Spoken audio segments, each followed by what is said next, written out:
Things that make people happy. I'm going to give you the first one, and it's an ascending order. So the first one makes you happy, the second one makes you ecstatic, and the third one is illegal. I'm going to give you the first, and you guys go figure out the next two, because most of you are of average intelligence.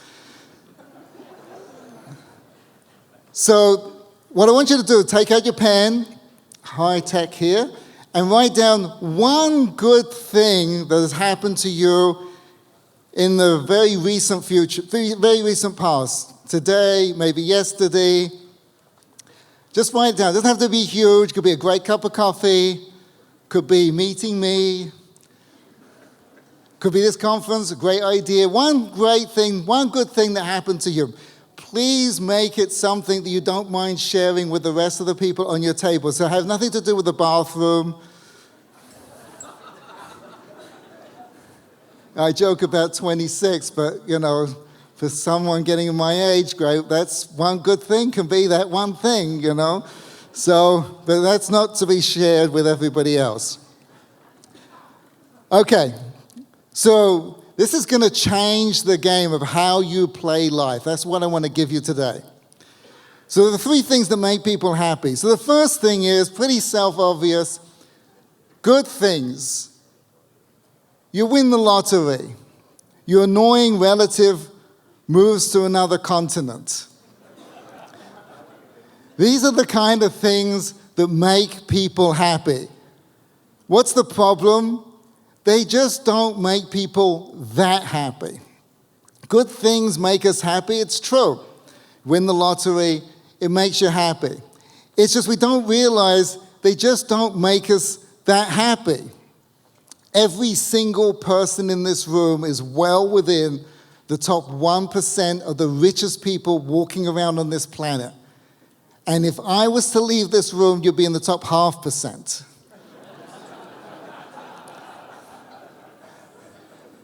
And yet it just doesn't make us that happy to know that 99% of the world thinks that if they had our money, they would be happy, like if we thought if we had Bill Gates's or Sam Zell's money, right? It just doesn't make us that happy. 99% of the world thinks that if they had our money, they'd be ecstatic, and they're probably right. But if we had Sam Zell's money, it wouldn't make any difference. And it's not just that we're in the top 1%. If you took all the people that have ever lived on this planet, and they're alive today, living the lifestyles of which they grew up in. So someone from the 13th century was living the 13th century lifestyle, and the 16th and the 10th and everything. Right? You'd have something like, 20, 25 billion, I don't know the exact number. We would be in the top 0.000, going on 20 times 1% of the richest, luckiest, happiest people on this planet. The new app they're planning to come out with is the Grandmother app. And this app allows you to call your great-great-great-great-great-grandmother. And she's probably in some other country, maybe Europe, maybe South America, maybe Russia, maybe Asia, maybe Africa. And you're having this conversation with your great-great-great-great-great-great-great-grandmother, right? And in the middle of the conversation, you say to her, Grandma, for short, I got to stop you a minute because I don't know what the builder of this apartment was thinking, but they put the thermostat in the kitchen. And I'm in the den watching Curb Your Enthusiasm or something like some other nonsense. And my spouse or significant other, they like it at 71. So when they come in the house, they put it at 71. And I like it at 72. So I got to get up, put it on pause from my remote, and go over to the kitchen and put it at 71. And it's such a pain. And your grandmother says, 71 what? I like 2 logs on the fire, and your great-great-great-grandfather likes 3 logs. And when we run out of logs, we have to go into the backyard and chop down another tree. Really? I would like to hear more about this, but I got this headache and I've got to take a Tylenol. And she says, what's a Tylenol? He said, well, you have a headache and you take a Tylenol and 15 minutes later it's gone. 15 minutes later it's gone? I've been having a headache since March. Yeah, I know, but I'm just in the middle of making dinner and you press beep, beep, beep, beep, it'll be ready in 20 minutes. 20 minutes? What did you just do? Well, I took some stuff out the fridge, put it in the microwave, stuff I got at the supermarket today, right? And that's dinner. Whole thing an hour. An hour? I've been making dinner since yesterday. Oh, Grandma, I got to interrupt you because my brother, he's on a plane in Australia flying 20,000 feet in the air at 500 miles an hour, and he's calling on the other line. He says, you're speaking to your brother in Australia? I have a brother in a village 15 miles away I haven't seen in 10 years because there's no roads. And then she tells you about the children that died in childbirth, and the mother died in childbirth, and all the other tragedies in her life, and all the other things that go on. And eventually she turns to you and she says, you know, if I had your lifestyle, I would never complain. We live a lifestyle that people could not dream of. If you went to the biggest philosopher in the world at any time previous to 100 years from now and asked them, what are the things that have to happen to make life great? They would describe 4 or 5 basic things. Get rid of the plague. I know it's a tragedy. I mean, everyone's valuable, meaningful, and it's a terrible thing, the fires that are going in California at the moment. But on an average week in London in the 16th century, 7,000 to 8,000 people would die of the plague. 40% of the UK died in 1 year. This is a common occurrence. I was just in England visiting. I took my kids to get a little bit of culture. We took them to Stratford-upon-Avon to see Shakespeare's birthplace. And I never realized the reason that Shakespeare performed his plays not in London, but in Stratford-upon-Avon, which is in the middle of nowhere in England, is because London was often shut down because of cholera outbreaks. This was a common occurrence that affected rich and poor people alike. And this is what humanity had to deal with. Indoor cooling and heating. These were the big issues of humanity. Cheap, safe lighting. Cheap, not necessarily safe, but food. Shelter, plumbing. These are the big issues. No one here is dealing with an issue as bad as your issues are that would have been a footnote in the annals of anyone living through these kind of problems. We are dealing with issues that wouldn't even register as news items in the 15th century. Anything previous to 100 years ago. And yet, we're not that happy.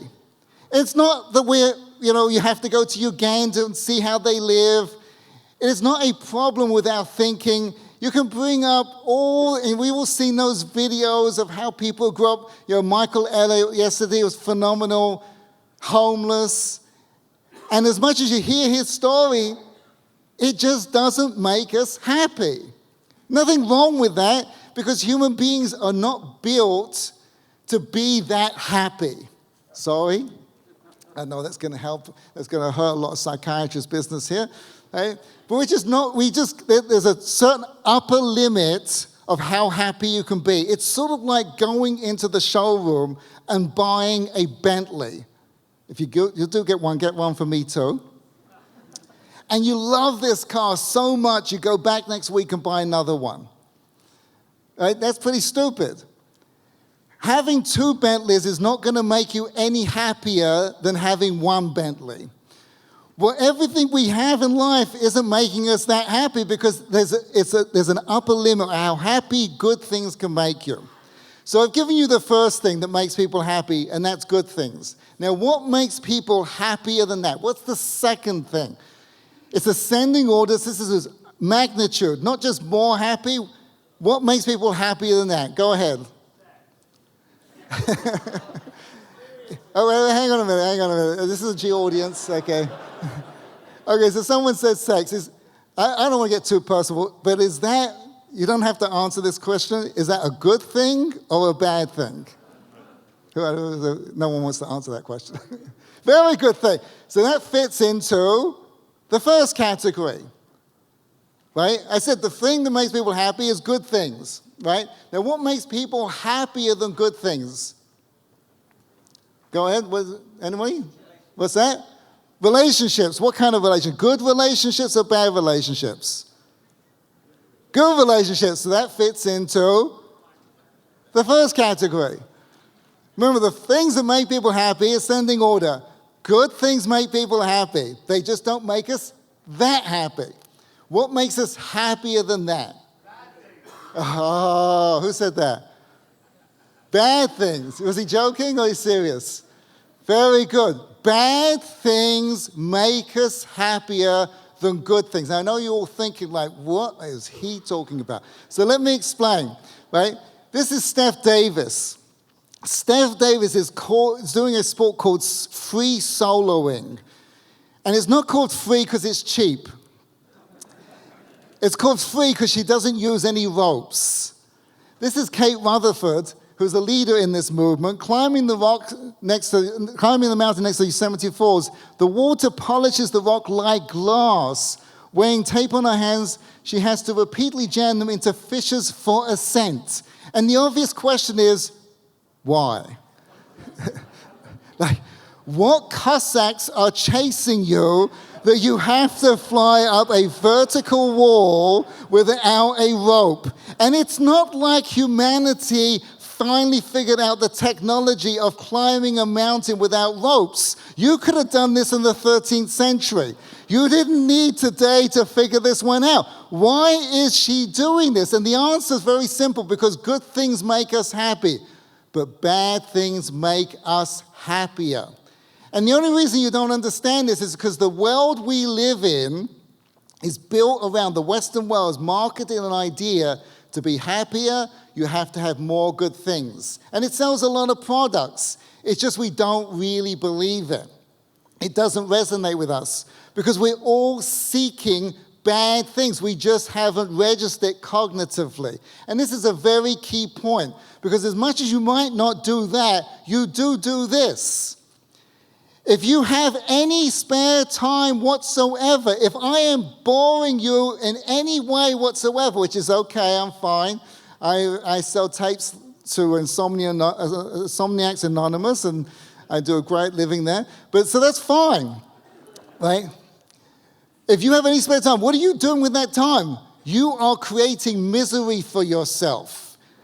You put this thing in front of you, and it's got all kinds of renditions, Sudoku and Candy Crush and all kinds of things. But it's basically, this is misery. And you don't believe me, but you all live in homes that are beautifully built and well decorated, and then you pump into those homes at a very high cost, absolute misery. You stick this on a perfectly beautiful wall, and it becomes misery after misery after misery. And you're not pumping in dandelions and deer and all kinds of pretty things. And if there isn't enough real misery, they create it. This is from the movie, The Day After Tomorrow. We have to create misery. They don't make movies of watching dandelions grow, right? It's all breaking news. What are you going to break the news for? I'm having a good day. I'm lying down, our heads on the pillow, and you had to wake me up to tell me the Twin Towers came down. I don't have enough misery in my life. Why do you have to tell me that the president was shot? Maybe that's a good thing. I don't know. But CNN feels that they're obliged to interrupt, because why? Because we all want good things. It's not that there aren't. We all want bad things. It's not that there aren't good things going on in the world. There's plenty of deer that look happy and butterflies that are landing. But you don't want to know about those things, because bad things really do make us happy. You see, evolution has given us this idea, and it's not that I'm against evolution, But it's given us this idea that we are the same as animals, and that is just not true, because there's a huge distinction between an animal and a human being. An animal's dream is this. That's why you go to the zoo, it's boring as anything, because the animals are not looking for excitement. Other than Disney, right? They're looking for a boring day. For them, 3 meals a day and no one attacking them is just a dream existence. They're not breaking out of the zoo, right? I had the Note, I think it was the Note 8. What was the one that was recorded? The Note 8? The one that kept blowing up. And I liked that phone. And I was on the flight, I think it was coming here, and there was a big notice that came out that you get, if you go on a plane with this phone, you could get 10 years in prison and $20,000 fine, or something like that. And I was thinking to myself, I don't have the money for the fine, but I sure would like the 10 years in prison.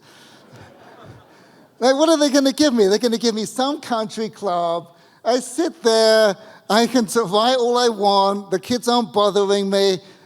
Right? Human beings break out of prison. Why do you want to break out of prison?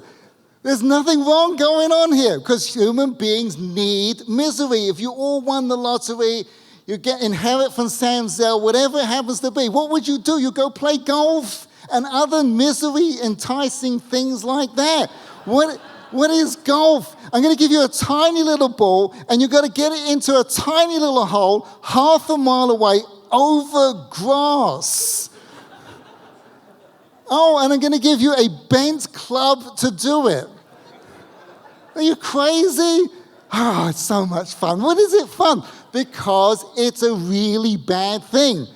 The more bad things in our life, the happier we are. And the truth of the matter is, that's how winners think. The people who succeed greatly in life understand this point. That it's the misery and the pain and the troubles and the strife in your life that is making you happy. And most people don't get that. You watch Steve Jobs, he will explain it to you.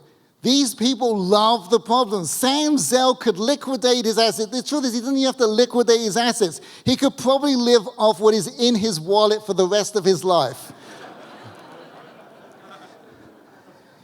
He gets up at 4:30 in the morning, for crying out loud. I'm sitting there going, why? To get on a treadmill. Like,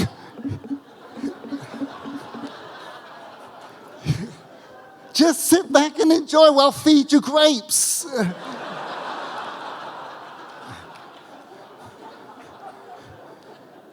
To go to an office at 6:30 with an open door. Like, just come in and tell me your problems. Like, why? Because he understands. That's how you get to be. Everybody else thinks if I had the money, I would cease the problems, buy the house in Florida. Well, not Florida anymore. But and I'd enjoy the rest of my life. No, you wouldn't. You would seek other problems. The people who love the problems that are going on in their life, those are the ones who win. That's the second thing that makes people happy. First thing is good things. The second thing is bad things. Now, what makes people happier than that? Nothing. Who said nothing? Very good. Okay. And that sometimes is illegal. People will do things for that kind of thrill, right? If you've ever walked off a plane that nearly crashed, you're going to kiss the tarmac, right? That's the kind of thing that right, both Richard Branson and Ted Leone says. Both of them walked off planes that nearly crashed. You ever walk off a plane, the thrill of nothing happening is phenomenal. It's the same thrill as a roller coaster. Of thinking I don't like roller coasters, by the way. I don't need to know I'm going to die. I've got 7 kids. I get that thrill every single day. But that thrill of nearly dying, Winston Churchill said there is no exhilarance like being shot at without result. That thrill of nearly dying is incredible, of dodging that bullet. It's an incredible experience. There's nothing you can buy, there's nothing you can do like feeling like you nearly died. And it's not too far from walking out of a site, saving your business or marriage or anything else. That experience of nearly losing everything and saving the day is an incredible experience. And because of it, we push the limits because we want that kind of thrill. So I said to you right at the beginning, it's going to change the game. So remember the three things that make people happy. Good things make people happy. Bad things make people even happier. But dodging the bullet is the best of all. Remember that guy Michael Elliott yesterday? How many people would like his life? How many people like his success? Nobody? So show of hands. Very few? No? Okay, we got some good people. Good. Okay, good. And the answer is no, you wouldn't. Because he lives a life in that dodge the bullet scene, in that quadrant, that triangle there. We all have a life of those three parts. We all have good things happen to us, bad things happen to us, and we all have dodge the bullet things happen to us. And our life is made up of those three things. Some people live more in the dodge the bullet. That's their lifestyle they have. That's Michael Elliott. He lives a lot in that space. And that's what makes him very happy. Most of us have bad things that we're dealing with us. Some of us have good. But we all have a variation. And whatever we do, we don't change that relationship. But what if we could make it so there are more good things in our lives, less dodge the bullet, and less bad? And we can do that if we enjoy the good more. Because our sensitivity of life, our equilibrium of life is based on how many of those things happen. We've all got a dynamic, we've all got a DNA that makes that work. And so you can look at your life and you'll see those things are happening in your life. And what I want to give you today is how to make more good things happen in your life. And the way to do that is to enjoy the good like you would if you walked off a plane that nearly crashed. So what I'd like to ask everyone to do is stand up. Do you know how to do that now? Good, that's good. Stand up, good. Push your chairs in. Good. Follow instructions, I like that. Okay. And now walk around the table so you're back in the same spot you are now. You guys are going to have to figure out which way you're going to go. You know that's tough. Coordination here.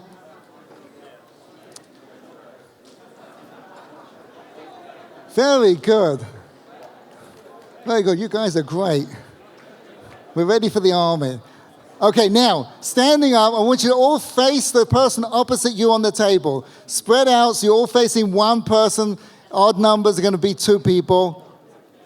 Okay, and I want you to tell the person on the opposite side of the table what your good thing is, but I want you to do it all at the same time. Go ahead.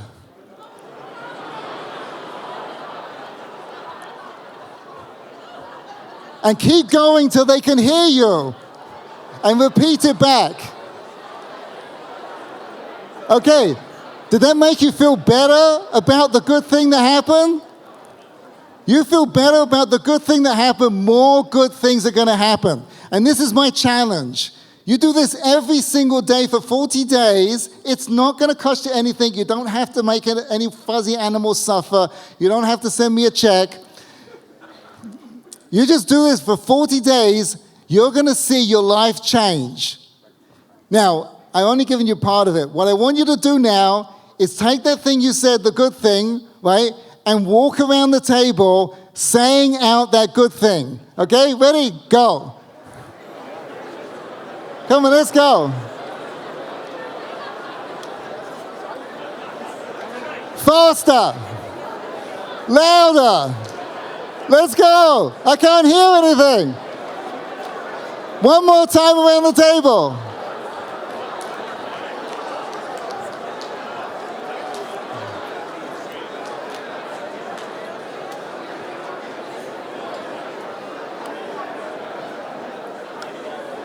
Thank you, everybody. It's been a pleasure.